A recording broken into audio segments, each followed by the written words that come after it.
The Yeezy Knit Runner is one of the wackiest shoes ever made. But is it actually a shoe? Can you actually wear this thing, or is it just some kind of high-level scam that they slapped Kanye's name on? And this is the first episode of Yeezy April, where we cut apart a bunch of Yeezys all throughout April, which was not a controversial thing when we spent thousands of dollars on Yeezys a few months ago, so keep that in mind. So why do people think this is a little bit scammy? Well, the first thing is the price, because it was released in September of 2021 with a retail price of $200. And now, just to put in perspective, the resale price is over $450, which is wild. So pretty pricey for such a seemingly simple shoe. The second issue was the look. As soon as images were released, they got blasted by memes calling it a banana, Mickey Mouse shoe, yellow submarine, Homer Simpson, rubber gardening gloves. And then the third issue was, is it just literally a foam runner with a knit wrapped around it with the outsole slapped on? Which for $200, if that was true, you might start to understand why people think that this shoe is a little bit scammy.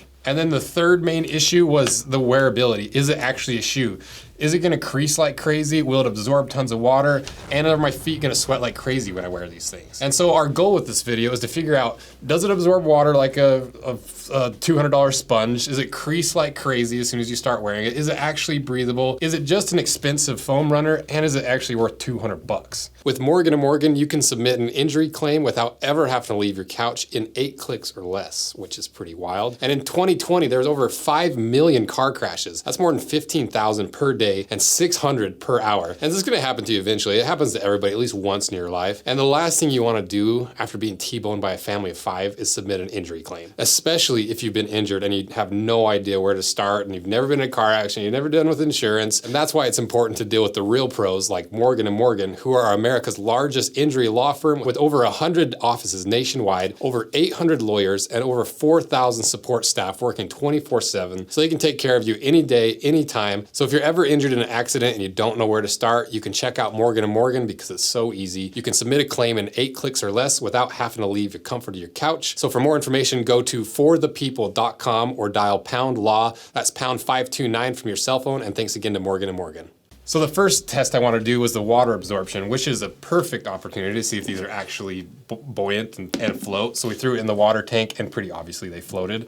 So we weighed it down and sunk it to the bottom of the tank and left it there for 5 minutes to see if this is actually a $200 sponge. And before the shoe was in the tank, it weighed 14.9 ounces. After pulling it out of the tank, it weighed 2 pounds. So it absorbed an entire pound of water, which was really surprising to me. And so the question is the foam absorbing the water or is it just the knit upper? So after we dunked it, we cut a little slit in the upper and squeezed it to see where the water was gonna come out through. And it looks like the upper absorbed the vast majority of the water. I don't think the foam actually absorbed any of the water. So does it absorb water? Yes, possibly pounds of water, but since the foam didn't absorb it, I really don't think it's that much different from if you dunked like a regular shoe in water. The next thing we tested was the creasing, and all we did was just bend it 100 times to see what it did. And after 100 times, it definitely was creased slightly. So to really simulate some decent walking, we just cranked it up to 1,000 flexes, and it definitely wrecked that seamless, sleek, sexy look that I think they're going for, and it made it look a little bit more like lumpy and chunky and obese, in my opinion. So it definitely does crease and it kind of ruins the look if you wear these a lot. And then the last pre-cut test I want to do is the breathability test. So we hooked it up to our smoke machine, and as you can see, not breathable at all. So people were spot on this one, because with no ventilation holes and being wrapped in a thick layer of foam, your foot is gonna sweat because all that heat and all that moisture gets trapped in there and condenses, and the next thing you know, you're just walking around in wet socks of your own sweat, which is gross. But that's what happens when you wrap a shoe in an inch thick of foam. And it has the possibility of being more breathable because on the sides, it doesn't quite wrap your foot in foam, but they put such a heavy layer of paint on top of this knit that it locks all the vapor in, and the lining is really not breathable at all. So now let's cut this thing in half and find out the truth about it. Is it actually a shoe? After we answer the Instagram poll question you guys chose, is it flammable?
All right, we got it cut in half, so let's open this thing up and see if this really is kind of a scammy shoe. So let's see what's inside.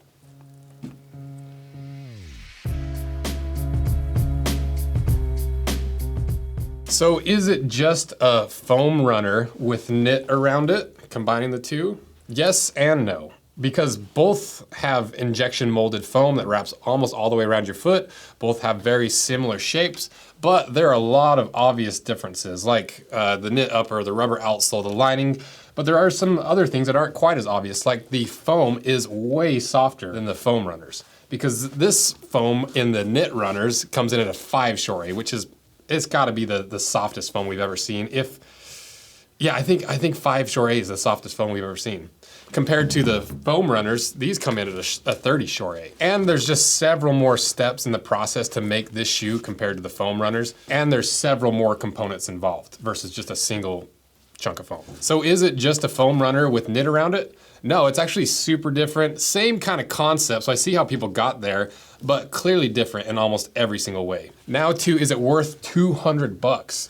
Well, if you look at this objectively, just from the materials and the construction, it's pretty hard to justify 200 bucks. But maybe it's not quite as outrageous as people initially thought, because now that we have it cut in half, that's where we can see the intricate aspects of this detail and the construction. And like I just mentioned, there's a lot more layers and components on the inside of this thing. So it's a very complex shoe to manufacture. And so that makes it not a very cheap shoe to manufacture, unlike a single injection foam thing. So it's not a cheap shoe to make, but I still think you're paying a little bit of that Kanye tax because it's a Yeezy. And now to the final question, is this a shoe or is it a scam? It's a shoe, pretty clearly. I don't think it's as scammy as people thought. And the price is pretty steep and the resale price is ridiculous, but overall, I don't think it's really that scammy aside from like the Kanye tax, which really surprised me because I was ready to go hard on this shoe. So let me know what you guys think, and if you own a pair, your experiences in them and how they wear. Were we right, were we wrong? Do you think it's scammy? Do you think it's a shoe? Let me know, and thank you guys so much for everything you do. It means a lot to me. See ya.